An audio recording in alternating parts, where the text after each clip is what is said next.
बिस्मिल्लाहिर्रहमानिर्रहीम। अस्सलाम वालेकुम नाज़रीन, मैं हूं डॉक्टर राजा नसीर फजल और आप देख रहे हैं राजा न्यूज़ नेटवर्क का प्रोग्राम सेहत सब के लिए। नाज़रीन, आज मैं इंतहाई अहम टॉपिक लेकर हाज़िर हुआ हूं। टॉपिक है हमारा आज का पेट में गैस बनना यानी कि ब्लोटिंग। नाज़रीन, आपने देखा होगा आजकल ये बहुत ज़्यादा आम बीमारी है और इसकी बहुत ज़्यादा सिम्टम्स और साइन नज़र आ रहे हैं और इसकी वजह से कई और बीमारियां भी पैदा हो रही हैं।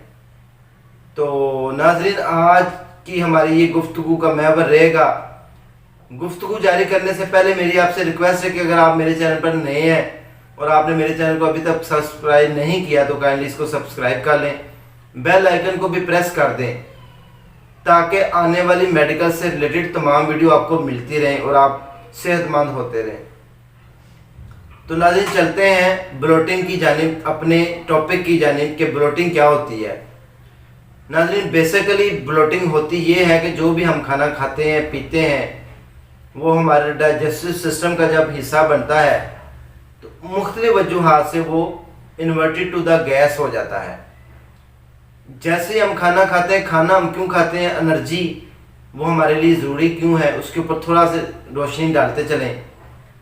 नाज़रीन, जैसे कि आपको पता है कि फ्यूल के बगैर गाड़ी नहीं चलती। मोटरसाइकिल हो जाए, गाड़ी हो जाए, कार हो जाए, एरोप्लेन हो जाए, इंजन हो जाए, इलेक्ट्रिसिटी इंजन, कोई और चीज़, एनर्जी जो है ना उसको ज़रूरत होती है। इसी तरह इंसान को भी ज़रूरत होती है ग़िज़ा की। इंसान को हमेशा तंदुरुस्त रखने वाली अच्छी और मुतवाज़न ग़िज़ा होती है। अगर हम वो खाते रहें तो हम कभी बीमार नहीं पड़ते, जबकि इसके उल्टा हम कोई ऐसी चीज़ें स्टिमुलेशन वगैरह यूज़ करें तो हम बीमार पड़ सकते हैं। और डाइजेस्टिव सिस्टम जब आपका ख़राब होता है, ब्लोटिंग बनाना शुरू कर देता है, पेट में गैस ट्रबल बनना शुरू हो जाती है, तो इसकी बहुत सारी वजूहात हैं और सबसे बड़ी वजह यही है जो मैंने अभी आपको बताई है कि इसमें स्टिमुलेशन थिंग्स का इस्तेमाल करते हैं।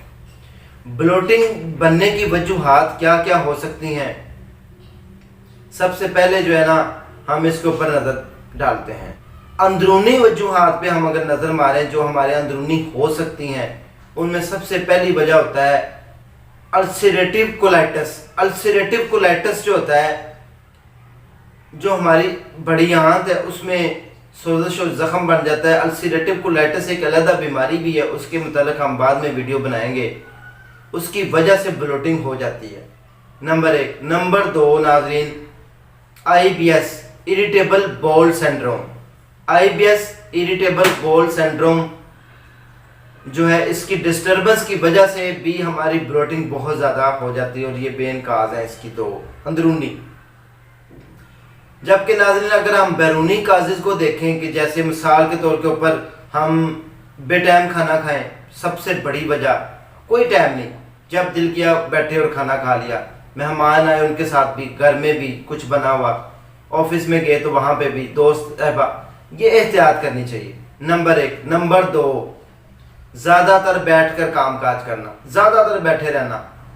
खाना खा के वॉक करनी चाहिए, खाना हजम होता है और वॉक को अपनी ज़िंदगी का मामूल बना लेने से ही इंसान तंदुरुस्त रहता है। दूसरी बड़ी वजूहात ब्लोटिंग की ये हैं। नंबर 3, जंक फूड का इस्तेमाल। जंक फूड का इस्तेमाल जब हम बहुत ज़्यादा मकदार में करें, या जंक फूड कह लें, इस्तेमाल बहुत ज़्यादा मकदार में करने से भी ब्लोटिंग का मर्ज़ हमें लाहक हो जाता है और गैस्ट्राइटिस की शक्ल इख्तियार कर लेता है, बढ़ जाता है, जब रेगुलर होना शुरू हो जाती है ब्लोटिंग। उसके बाद नाज़रीन है आगे हम बढ़े थोड़ा सा, तो चाय का इस्तेमाल। हम बेतहाशा आजकल चाय का इस्तेमाल करते हैं, कभी घर में, कभी ऑफिस में, कभी दोस्तों के साथ, कभी पार्टियों में। खाना खाने के फ़ौरन बाद चाय पीने से, और चाय दिन में 1 से 2 दफ़ा से भी ज़्यादा पीने से भी जो है ब्लोटिंग का मसला आपको आन गिरता है। और ये काफ़ी ज़्यादा कॉमन काज है जो कि बाज़ लोग नज़रअंदाज कर देते हैं, उनको समझ नहीं आ रही होती। वो गैस को रिलीज़ करने वाली मेडिसिन लेते रहते हैं, लेकिन बेसिक वजह जब तक दूर ना की जाए तो बीमारी ख़त्म नहीं होती। उसके बाद बोतल और जूस का इस्तेमाल है खाने के बाद, खाने के साथ। ये वो चीज़ें हैं जो कि खाने को डाइजेस्ट नहीं होने देती। जब खाना अच्छी तरह डाइजेस्ट नहीं होगा तो कन्फर्म बात है कि आपका डाइजेस्ट ना होने के वाला खाना ब्लोटिंग की तरफ जाएगा, ब्लोटिंग बनना शुरू हो जाएगी, पेट में अफारा गैस बनना शुरू हो जाएगा बहुत ज़्यादा। اس کے بعد اگر ہم دوسری نظر ماریں نمبر 4 پہ تو ناظرین سگریٹ، حکا اور سپاری، نسوار وغیرہ کا استعمال، یہ اسٹیمولیشن چیزوں کا جن کا میں نے ذکر کیا ہے، یہ بھی آپ کو بلوٹنگ. ہم کیا کرتے ہیں، ہم کھانا کھانے کے بعد ان چیزوں کا سہارا لیتے ہیں جی، کھانا ہضم کرنے میں ہمیں مدد دیتی ہے، جبکہ یہ مدد نہیں دیتی، یہ وقتی ریلیف دیتی ہے، بعد میں ایکسیس گیس بننے کی کاز بھی یہی چیزیں ہیں. اگر ہم ان سے بچ جائیں تو ہم تندرست زندگی گزار سکتے ہیں اور ہم دوائی کھا کے مکمل صحت یاب ہو سکتے ہیں. اللہ تعالیٰ نے ہومیوپیتھک دوائیوں میں بہت زیادہ طاقت رکھی ہوئی ہے، وہ جو ہم ریگولر اگر کھائیں تو ہم اس سے مکمل شفا یاب ہو جاتے ہیں. تو انشاءاللہ تعالیٰ میں آپ کو دوائیاں بھی اینڈ پر بتاؤں گا کہ آپ نے کون کون سی یوز کرنی ہے اس مرض کے لیے، کیونکہ ساری بات آپ کو سمجھ آ جائے گی تو پھر علاج کرنا بھی آسان ہوتا ہے.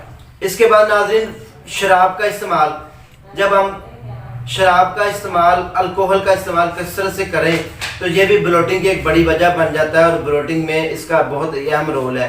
اس کی وجہ سے ہمارا جو لیور امپیئر ہو جاتا ہے، لیور جو ہے اچھے طریقے سے اپنا کام نہیں کر پاتا، ڈائجسٹو میں جو ہے وہ سلو ہو جاتا ہے، اس وجہ سے بھی ہمیں بلوٹنگ کا مسئلہ بن جاتا ہے.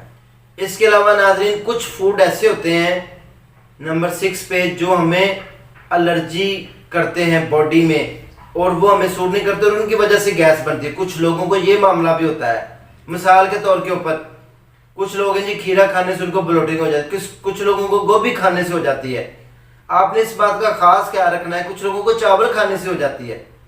جو چیز آپ کو گیس افارا کر رہی ہے آپ نے اسے ہمیشہ اوائڈ رکھنا ہے. ان سے سمجھ لیں کہ آپ کو الرجی ہو رہی ہے اور یہی بلوٹنگ کی مرض لاحق ہو رہی ہے ریگولر یہ چیزیں کھانے سے، تو آپ ان چیزوں سے ہمیشہ اوائڈ کریں، ویجیٹیبل فروٹس وغیرہ کا استعمال کریں. اس کے بعد ناظرین قبض بہت زیادہ دیکھنے میں عام، اور قبض اگر ہو جائے تو اس کے بعد بلوٹنگ ہونا شروع ہو جاتی ہے. قبض سے بھی ہم نے بچنا ہے، ہم نے اپنی خوراک میں ایسی غذاؤں کو شامل کرنا ہے کہ جو کہ ہماری قبض کو ریلیف دینے میں ہمیں مددگار ہوں، ہمیں قبض میں ریلیف دیں. اس کے بعد انشاءاللہ بلوٹنگ جیسے مرض سے ہم بچ سکیں. اور آخری بات یہ ہے ناظرین باقاعدہ کھانا کھانا، جیسے جس کا میں نے سب سے پہلے بھی ذکر کیا، کوئی ٹائم نہیں، کوئی ٹیبل نہیں، جب کچھ آیا ہتھے چڑھ گیا کھا لیا. کھانا کھانے سے پہلے پانی کا استعمال کرنا چاہیے، کھانے کے درمیان نارمل، اور کھانے کے فوراً بعد پانی کم سے کم لینا چاہیے، لیکوڈز بھی کم لینے چاہیے، بوتل جوس چائے وغیرہ جو میں نے بتایا ہے. یہ ناظرین تمام وجوہات اگر ہم دور کر دیں تو ہم بلوٹنگ سے، گیس جیسے مرض سے ہم بچ سکتے ہیں.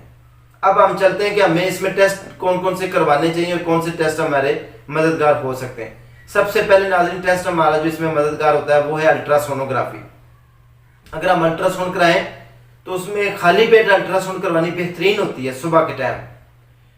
الٹرا ساؤنڈ میں ہوتا یہ ہے کہ جب آپ خالی پیٹ الٹرا ساؤنڈ کرائیں گے تو یقیناً جس بندے کو بلوٹنگ ہو رہا ہے اس کا جو گال بلیڈر ہے نا، اس کے اندر جو ہے وہ کولیتھیاسس کا مرض جو ہے وہ بننا شروع ہو جاتا ہے، یعنی کہ اس میں جو ہے وہ ڈائجسٹ کرنے کی امپاور جو ہے وہ کم ہو جاتی ہے، تو گال بلیڈر کے اندر سٹون بننا شروع ہو جاتا ہے. وہ بھی آپ کے ڈائجسٹو سسٹم کو سلو کرتا ہے، اور مین کاز الٹرا ساؤنڈ میں یہ آپ کی ڈائگنوز ہوگی. یہ آج کامن ڈیزیز ہے اور ہر دوسرے تیسرے چوتھے بندے میں دیکھنے میں آ رہی ہے جو جنک فوڈ وغیرہ کا استعمال کرتے ہیں، مرچ مسالوں کا استعمال کرتے ہیں، بے دریغ کھانوں کا استعمال کرتے ہیں. یہ سب سے پہلا ٹیسٹ ہے. اگر اس کے بعد اگر آپ دوسرے ٹیسٹ دیکھیں اس میں انڈوسکوپی ہو سکتی ہے، بیریل میل ہو سکتا ہے، کلون جو ہے وہ اسکوپی ہو سکتی ہے، اس کے علاوہ انڈوسکوپی ہو سکتی ہے. بہت سارے ٹیسٹ ہیں ناظرین جو ہم اگر کروائیں تو اس میں ہمیں پتہ چل سکتا ہے. اگر میدے کی جگہ پہ کوئی درد جلن وغیرہ ہو رہی ہو تو میدے کے بھی ایچ پائلوری ٹیسٹ ہوتا ہے، میدا بھی خراب ہو جائے تو یہ ہو سکتا ہے. اس کے علاوہ اگر بہت زیادہ قبض اور بھوک نہ لگنے جیسے مرض ہیں تو آپ LFT بھی کروا سکتے ہیں، لیور فنکشن ٹیسٹ. یہ ناظرین ٹیسٹ ہو گئے. اب ہم چلتے ہیں ٹریٹمنٹ کی جانب کے. علاج ہم نے کون سا کرنا ہے؟ سب سے بہترین اور پہلا حل یہ کہ آپ کھانا کھائیں سلو، آہستہ، چبا کے. نمبر 2، آپ 24 گھنٹوں میں ایک ٹائم ایسا رکھ لیں آپ نے واک ضرور کرنی ہے. سب سے بہترین حل بلوٹنگ کا جوگنگ جس کو بولتے ہیں، 15 منٹ کر لیں، آدھا گھنٹہ کر لیں، یہ بھی علاج میں شامل ہے. اگر آپ یہ کرتے ہیں تو آپ مکمل صحت مند رہتے ہیں.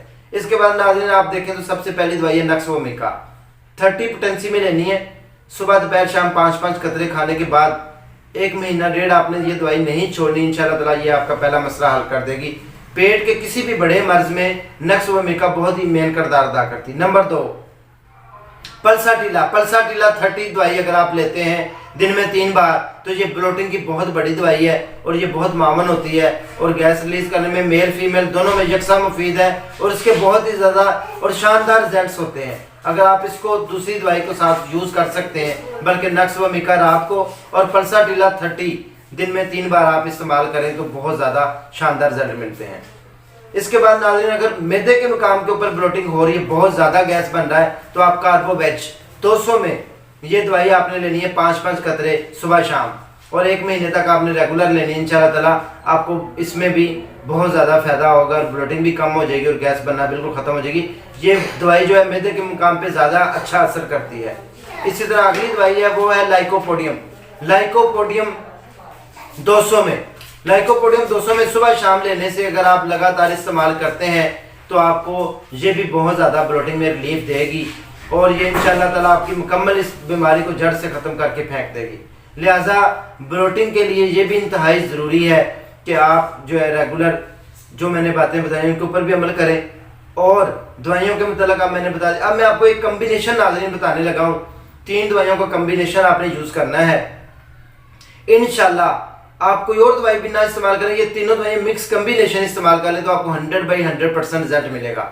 उसमें सबसे पहली दवाई है नक्स व मिका, दूसरी दवाई है कार्बोवेज 30, तीसरी दवाई है चाइना ऑफिशिनैलिस 30 में। तीनों दवाइयाँ बराबर की लेके इनके 5-5 कतरे सुबह दोपहर शाम, यानी कि तीनों को अगर एक बोतल में डाल लेते हैं तो फिर 10-10 कतरे सुबह दोपहर शाम लेने से आपका ये मसला हमेशा के लिए ख़त्म हो जाएगा। नाजरीन, उम्मीद है आपको मेरी आज की ये वीडियो पसंद आई होगी। इसी के साथ अपने भाई डॉक्टर राजा नसीर फजल को इजाज़त दें। अगर आपको मेरी वीडियो पसंद आई है तो आप इसको लाइक कर दें, शेयर कर दें दूसरों के साथ ताकि लोगों का भी फ़ायदा हो। और अगर आपको कोई सवाल हो डाइजेस्टिव सिस्टम से मुतल्लक तो आप कमेंट सेक्शन में पूछ सकते हैं। इसके अलावा आप मेरे व्हाट्सएप नंबर के ऊपर भी, इसी नंबर पे मेरा व्हाट्सएप है, आप मुझे रब्ता करके पूछ सकते हैं। बहुत शुक्रिया और सलामत रहें, दुआओं में याद रखें। अल्लाह हाफिज़।